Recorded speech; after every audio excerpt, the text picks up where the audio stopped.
Mother Teresa school द्वारा चालू किए गए ऑनलाइन क्लास में सभी विद्यार्थियों का स्वागत है। कक्षा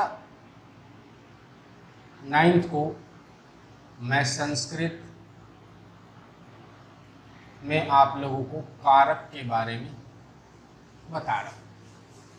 कारक में हमारा चल रहा है कर्म कारक, कर्म कारक या द्वितीय विभक्ति, कर्म कारक या द्वितीय विभक्ति, ये चल रहा है।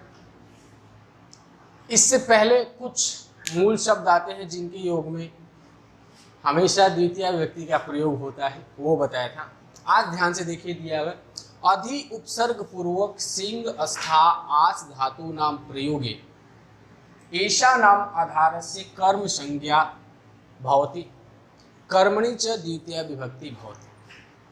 कि अधि उपसर्ग पूर्वक यानी अधि उपसर्ग आ जाए और उसके बाद में सिंह अस्था आस ये धातु आ जाए, तो इनके योग में इनसे पहले जो शब्द आता है उनमें कर्म संज्ञा होती है और कर्म संज्ञा में हमेशा द्वितीय विभक्ति का प्रयोग किया जाता है। इस बात का ध्यान रखें कि अधि उपसर्ग पूर्वक सिंह अस्था आस धातु आ जाए तो इनके योग में इनसे पहले आने वाले शब्दों में कर्म संज्ञा होता है और कर्म संज्ञा में हमेशा द्वितीय विभक्ति का प्रयोग किया जाता है।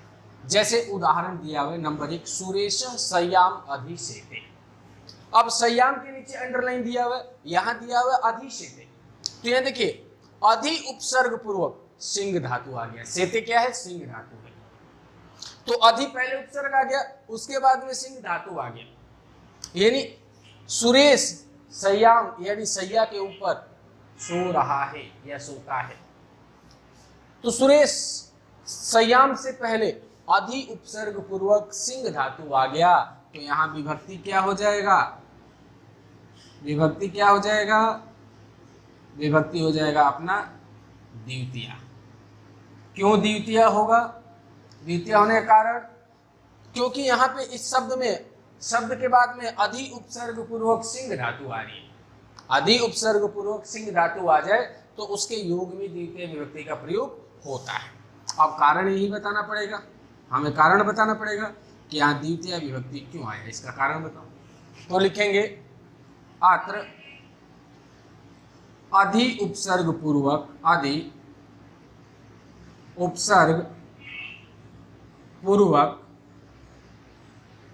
सिंह धातु, यानी यहाँ पे अधि उपसर्ग पूर्वक सिंह धातु वर्तते यानी है इत्यत्र कारणात्, इत्यत्र कारणात्, इस कारण से अत्र द्वितीय विभक्ति, द्वितीय विभक्ति वर्तते, इस कारण से यहाँ पे द्वितीय विभक्ति है। क्या है? अत्र अधि उपसर्ग पूर्वक सिंह धातु लिखना है, यहाँ पे सिंह धातु वर्तते, यहाँ अधि उपसर्ग पूर्वक सिंह धातु है। इत्यत्र कारणात्, इस कारण से यहाँ पे द्वितीय विभक्ति हुआ है, ये आपको कारण देना है। दूसरा उदाहरण में भी हमें बताना है विभक्ति। पहला काम है विभक्ति बताना, ठीक है, और दूसरा बात है कारण बताना। कारण कि यहाँ पे कारण क्या है द्वितीय विभक्ति का, तो है अध्यापक आसंदिकाम अधिशेते। आपको ये जिस शब्दों के नीचे अंडरलाइन किया हुआ इनका मतलब यदि आपको पता नहीं है तो इससे कोई विशेष फर्क नहीं पड़ता है, इस बात का ध्यान रखें। आपको आगे देखना है कि जिस शब्द के नीचे अंडरलाइन दिया हुआ है उसके आगे अधि उपसर्ग पूर्वक क्या आ रहा है? तिष्ठति, यानी अधि उपसर्ग पूर्वक स्था धातु। तिष्ठति का मतलब ही होता है बैठना और स्था धातु भी बैठने के योग में चलाया जाता है।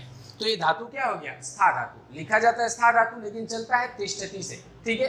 तो यहाँ पे क्या गया? अधि उपसर्ग पूर्वक स्था धातु आ रहा है, इस कारण इस शब्द में द्वितीय विभक्ति हुआ है।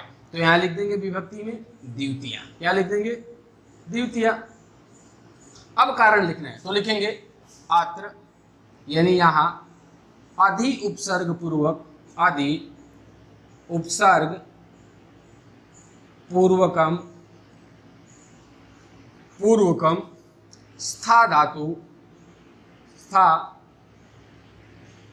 धातु या धातु वर्तते। यहाँ पे अधि उपसर्ग पूर्वक स्था धातु है। इत्यत्र कारणात्, इत्यत्र कारणात्, इस कारण से, अत्र यहाँ द्वितीया विभक्ति, इस कारण से द्वितीया विभक्ति वर्तते यानी है। इस कारण से यहाँ द्वितीय विभक्ति है। ठीक है, यहाँ पे क्या है, अधि उपसर्ग पूर्वक स्था धातु है और इस कारण से यहाँ पे द्वितीय विभक्ति हुआ है या है। तीसरे में भी हमें बताना है विभक्ति। पहला काम है बताना विभक्ति, ठीक है, उसके बाद बताना है कारण। पहले क्या बताना है विभक्ति, उसके बाद बताना है कारण में कारण। अब यहाँ सिंहासनम शब्द के नीचे अंडरलाइन होगा, याद दिया हुआ अध्यास्ते, इसके बाद में अध्यास्ते को अलग अलग करेंगे तो होगा अधि, अधि प्लस आस धातु है, अधि प्लस आस धातु है। तो अधि और आस धातु आ जाए तो उसके योग में हमेशा कौन सी विभक्ति का प्रयोग होता है, द्वितीय विभक्ति का प्रयोग होता है। इस कारण यहाँ द्वितीय लिख देंगे। अब कारण लिखेंगे तो ध्यान से देखें, अत्र अधि उपसर्ग पूर्वक, अधि उपसर्ग पूर्वकम आस धातु, आस धातु प्रयोग वर्तते। यहाँ पे अधि उपसर्ग पूर्वक आस धातु का प्रयोग हुआ है। इत्यत्र कारणात्, इत्यत्र कारणात्, इस कारण से, अत्र यानी यहाँ द्वितीय विभक्ति, द्वितीय विभक्ति प्रयोग वर्तते। इस कारण से यहाँ पे द्वितीय विभक्ति का प्रयोग है। आपको मैं अधि उपसर्ग पूर्वक सिंह, स्था और आस धातुओं के ऊपर 3 उदाहरण करा दिया। अब अगला है उप अधि आंग उपसर्ग पूर्वक वस धातु प्रयोगी द्वितीय भवति, यानी उप अधि आंग, उप अधि आंग ये आ जाए और इनके योग में उप अधि आंग धातु उपसर्ग के योग में यदि वस धातु का प्रयोग होता है, उप अधि आंग उपसर्ग पूर्वक वस धातु आते हैं तो उनके योग में हमेशा द्वितीय विभक्ति का प्रयोग होता है। यानी पहले उप आ जाए, उसके बाद में वस धातु आ जाए, अनु आ जाए, उसके बाद में वस धातु आ जाए, और अधि आ जाए, उसके बाद में वस धातु आ जाए, तो इनसे पहले जो शब्द होगा उसमें द्वितीय विभक्ति का प्रयोग होता है, क्योंकि इन शब्दों के योग में हमेशा द्वितीय विभक्ति का प्रयोग होता है। कब? उप अधि आंग, आंग का मतलब होता है आ, इसीलिए लिखा हुआ कि आंग के स्थान पे आ भी प्रयोग किया जा सकता है। ये आ जाए और इनके बाद में ये उपसर्ग आ जाए और इनके बाद में वस धातु तुरंत आ जाए, तो इनके योग में इनसे पहले आने वाले शब्दों में जिसके नीचे अंडरलाइन किया होगा उसमें द्वितीय विभक्ति का प्रयोग किया जाएगा। जैसे दिया हुआ उदाहरण, तो पहले तो हमें हेडिंग डालना है विभक्ति। पहला हेडिंग क्या है? विभक्ति। दूसरा हेडिंग होगा कारणम, यानी कारण बताना है। विभक्ति के बाद में क्या बताना है? कारण। तो दिया हुआ श्यामः नगरम उपवसति। उप का मतलब आपने पढ़ा होगा क्या होता है? समीप या पास में, और वस्ती का मतलब होता है निवास करना, यानी श्याम नगर के पास में निवास करता है या रहता है। इसका हिंदी अर्थ ये होता है श्यामः नगरम उपवसति। उप उपसर्ग पूर्वक वस धातु यहाँ पे आ गया है, और उप उपसर्ग पूर्वक वस धातु के योग में कौन सी विभक्ति का प्रयोग होता है? द्वितीय विभक्ति का प्रयोग किया जाता है, ये ध्यान रखें। अब कारण लिखना है तो लिखेंगे अत्र, यानी यहाँ उप उपसर्ग पूर्वक, उप उपसर्ग पूर्वकम, पूर्वकम वस धातु, यानी वस धातु प्रयोग वर्तते, प्रयोग वर्तते, यानी यहाँ पे क्या है? उप उपसर्ग पूर्वक वस धातु का प्रयोग है।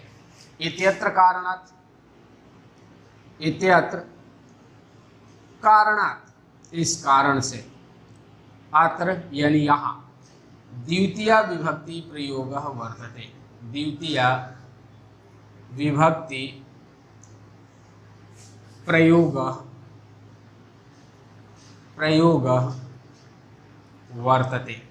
इस कारण से यहाँ पे द्वितीय विभक्ति का प्रयोग है। क्या है?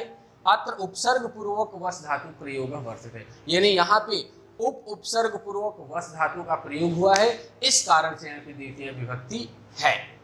इसी प्रकार से दूसरा उदाहरण है, इसमें भी हमें बताना है विभक्ति। पहला काम है हमारा बताना विभक्ति, फिर दूसरा काम है इसमें बताना कारण, कि कारण क्या है। तो दूसरा उदाहरण देखते हैं, दिया हुआ कुलदीप गृहम अनुवस्ति। अब देखिए अनुवस्ति आ गया, अनु का मतलब होता है पीछे और वस्ती यानी निवास करना, यानी कुलदीप घर के पीछे ही रहता है या निवास करता है। ठीक है, अब यहाँ पे विभक्ति होगा द्वितीय, क्यों? क्योंकि अनु उपसर्ग पूर्वक वस धातु आ रहा है, अनु उपसर्ग पूर्वक वस धातु आ रहा है, और अनु उपसर्ग पूर्वक वस धातु के योग में हमेशा कौन सी विभक्ति का प्रयोग किया जाता है? द्वितीय विभक्ति का प्रयोग किया जाता है। किस विभक्ति का प्रयोग किया जाता है? द्वितीय विभक्ति का प्रयोग किया जाता है। अब कारण लिखना है तो कारण लिखेंगे, अत्र अनु उपसर्ग पूर्वक, अनु उपसर्ग पूर्वकम, अनु उपसर्ग पूर्वकम वस धातु प्रयोग वर्तते इत्यत्र कारणात्, इत्यत्र कारणात्, इस कारण से, अत्र यानी यहाँ, द्वितीय विभक्ति प्रयोग वर्तते, द्वितीय विभक्ति प्रयोग